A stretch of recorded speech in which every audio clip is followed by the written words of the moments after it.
Nobody can wreck your home but you, and the people that are Yes. in the marriage. Now, people have addressed my. Now I'm gonna go there now. I'm gonna go there now. People have addressed my specific co-wife as a home wrecker. Yeah. That's not what she is. That wasn't her intention. It's none of that. She is one of the two of Coach Nazir's wives, and I'll say it again for the people that did not hear me the first time.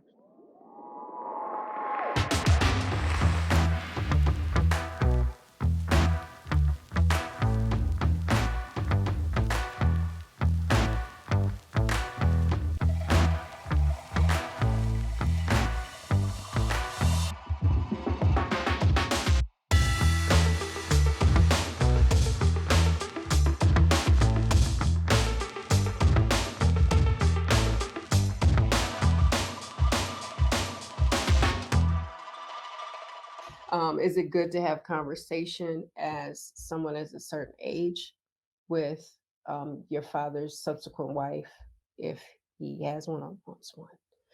Would you What like say to you? start? No, you can start. Okay. For me personally, the first thing I did about it is I know not everybody follows a religion, but I prayed about it. I and one of the first times I had sort of an interaction with her was when we were celebrating my brother, my first brother from Coach Nyla, his birthday. I didn't want to be there. I didn't want to be around her because I didn't like the idea of having like a second mom. I already had my mom and I also had my great grandma. So I was kind of like, now there's another lady here. And I didn't sign up for polygyny and she can actually low key tell me what to do. So I prayed about it and I had a good feeling afterwards. So I was like, okay, she's probably not as bad as I think she might be. And I think one of the things you can do, what I did, is actually talk to her yourself. I didn't initiate the Yeah. conversation, she did. And I didn't want to have the conversation. Didn't want to really be around her. But I was there and I listened respectfully to everything she had to say. I didn't cut her off. I didn't, you know, build a brick wall around myself and not say anything back to her, even though I might have wanted to. But I just really saw her for who she was. And then I also knew my dad's character as well. I mentioned in the other video we did on YouTube, I was like, well, my dad wasn't always up in women's faces and flirting around and, you know, Yeah, no. being sleazy and Oh, stuff like that. So I was wow. like, if he's married to this woman, then he didn't just suddenly, like Coach Nyla talks about all the time. She's like, he's not suddenly dumb because he took another wife. So it's like, she has to be nice. And Hmm. then my younger siblings, they'd go over and hang out and stuff. So I'm like, she can't be like the evil stepmom if, Right. you know, my younger siblings love her and they like to be around her. So one of the things to do, if you follow religion, is to pray about it. Yes. Yes. And to actually initiate a conversation, or if she initiates a conversation with you as a young adult or a child of, you know, your mother, to actually accept the invitation and hear what she has to say and hear her part, because things get really mixed up when Hmm. you hear a bunch of things from adults. I was like 12 or 13 when they first started polygyny, so you know I was easily influenced by a lot of outside people, whether it's from at the masjid Right. or you know strangers online about polygyny or relatives or whatever. So just to really hear her side and to decide if she's being genuine, which Coach Nyla, which she is. Yes. Yeah. So I She didn't have any is. doubts, but just to really actually get to know her like you get to know anybody else, and not just look at her like, oh, this is my dad's second Mhm. wife, and she's And just that's trying to get on it. my good side type stuff. Yeah. So just to actually open your heart to get to know any incoming wives. I think that's good advice. And one thing that's that's good advice because it's coming from someone that there's a love for both her parents. And we all know how girls can be to kind of scan. I know my daughters do. I have four daughters through with Coach Nazir and a bonus baby. They kind of scan people. So one thing that Coach Nyla did, shout out to her, that really, really helped. And I remember Rokaya telling me, she said she was not trying to replace me. She knew Rokaya has a mother. So it wasn't her job to sit up and try to erase who I was. And I think that really helped a tremendous deal Mhm. because it's something that I knew my child didn't have to think about any longer, because she said, "I'm not trying to, I'm not trying to replace your mother. I'm not trying to be your mother. None of, like, you're safe with me." So once she said that, I said, "Boom, there it is." And I knew that, but it just feels good to know that she offered it to Rokaya, because she said, woo, you know, when they get older, they're not little kids. And one thing that, and this is not Coach Nyla's attribute at all, teenagers don't want you to be fake with them. They don't. They want you to give it to them straight. Just tell me what it is so I can deal with it, especially all my daughters are introverts, all of them. So they don't say much. And oftentimes I think it turns into, let me get to know them and let me ask these questions. And Coach Nyla is an introvert, so she knows exactly how this thing goes. And Right. alhamdulillah, it can be draining, especially when you're not prepared to have a conversation. But when the adult in the situation offers you some peace and some grace and says, and some clarity, and they say, Right. I'm not here to, like get rid of your mom. And I think that just opened up a whole new conversation and opened up so much for the family as a whole. I know I felt better. I was Right. like, at least my daughter heard that for herself. I wasn't there. I wasn't in the middle of it. I don't think I needed to be. I would think I would with their father raised our daughters to speak their experience and be honest, so that they feel good about how their experience is. They don't feel like they got to hide behind him or me and you know hold on to us. Mhm. No, they not like that. Okay. None of them are that way. And alhamdulillah. So You have your yes. thoughts, Fatima? What you think? So advice in regards to like accepting an incoming wife? Well, how did you like being how to communicate? Oh, Like you Like I as say what? what the as a best child. thing as a child. Yeah. Okay. The best thing that I could do, or the best advice I could give, is, as Rakai had already stated, is just to be open to it. Yeah. Because when you look into polygyny, like this is permissible for marriage in Islam. We practice Islam. We're all Muslim here, Yeah. and it's like, for me, being younger, I had no issue. So Yeah. when my mother had explained it, like, oh, your father, he has another wife, I sat there and I was like, oh, okay, cool.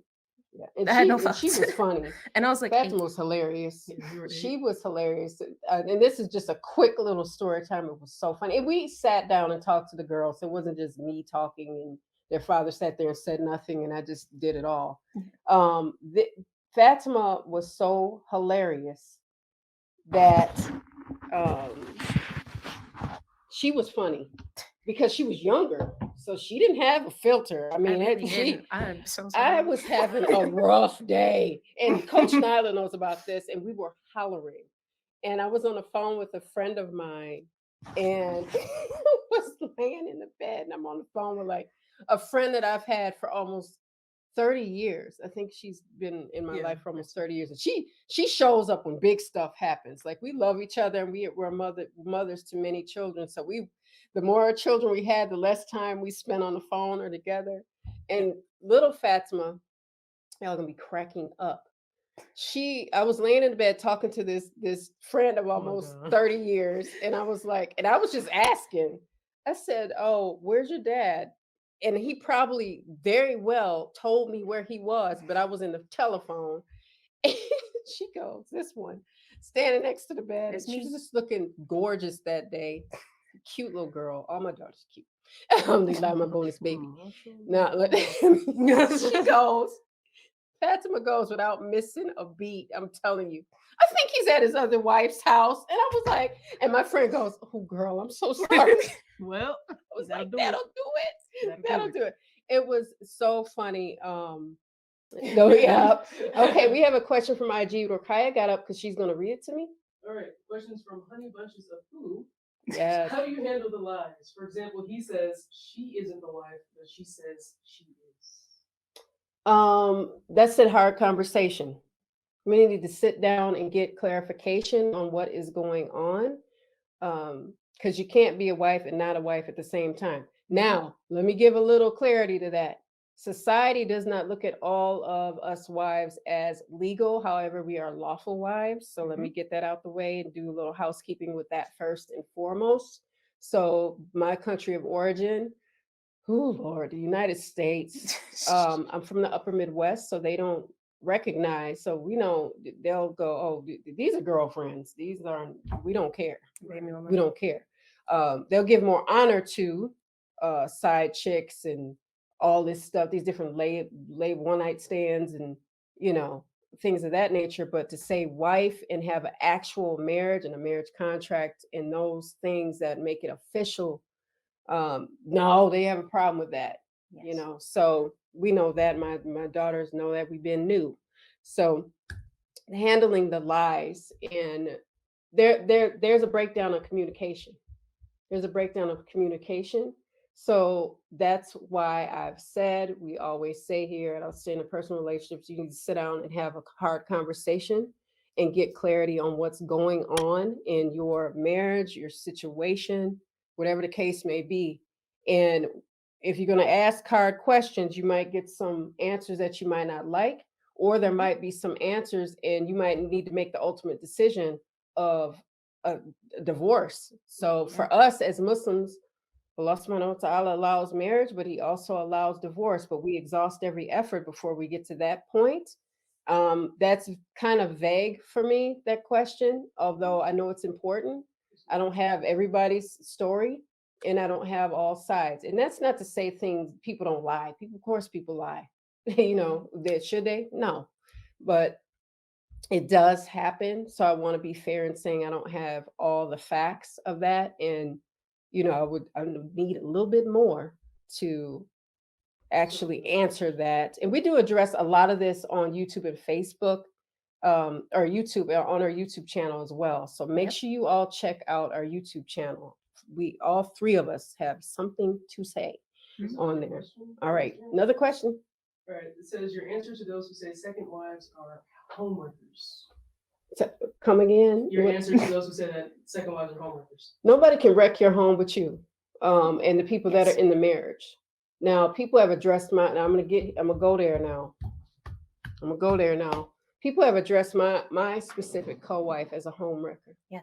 That's not what she is. That wasn't her intention. It's none of that. She is one of the two of Coach Nazir's wives, and I'll say it again for the people that did not hear me the first time.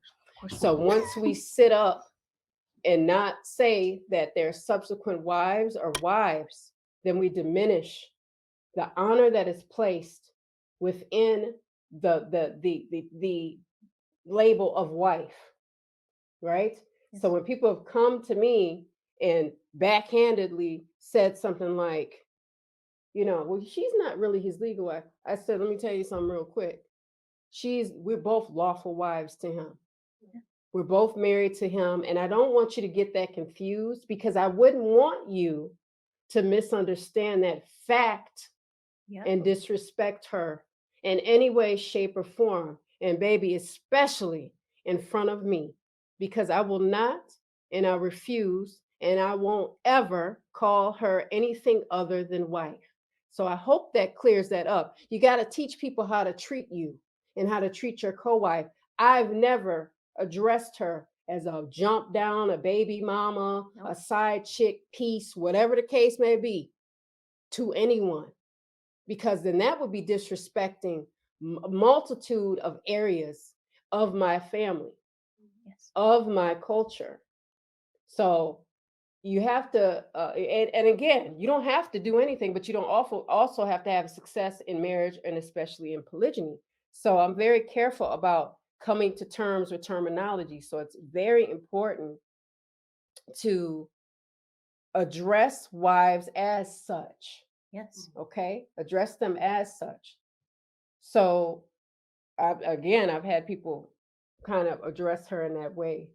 To me, I'll take another question because don't get me started over there, IG. I'll be the start training. The answer. This one says, "What's the best practice or how to set up time and visitation? Who will carry out your will if you have two wives?" That's another question. That is for Coach Nazir, Yes, and most I certainly. won't try to answer that, but that's a great question. He absolutely has the answer for that, and he goes into different trainings for men in that polygamy boot camp.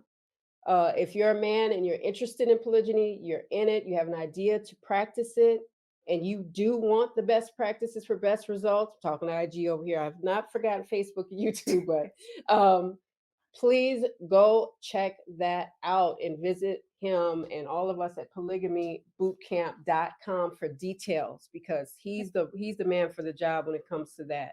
Absolutely. Love that question though. Yes, that's something that the man has to, like, I didn't tell Coach Nazir how to do his schedule, you know, Right.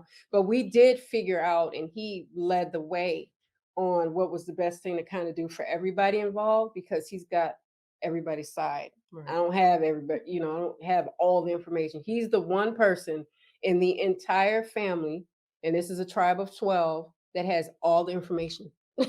Pretty much for both wives, medical, financial, whatever the case may be, whatever's happening in both respective homes. Okay. Good question.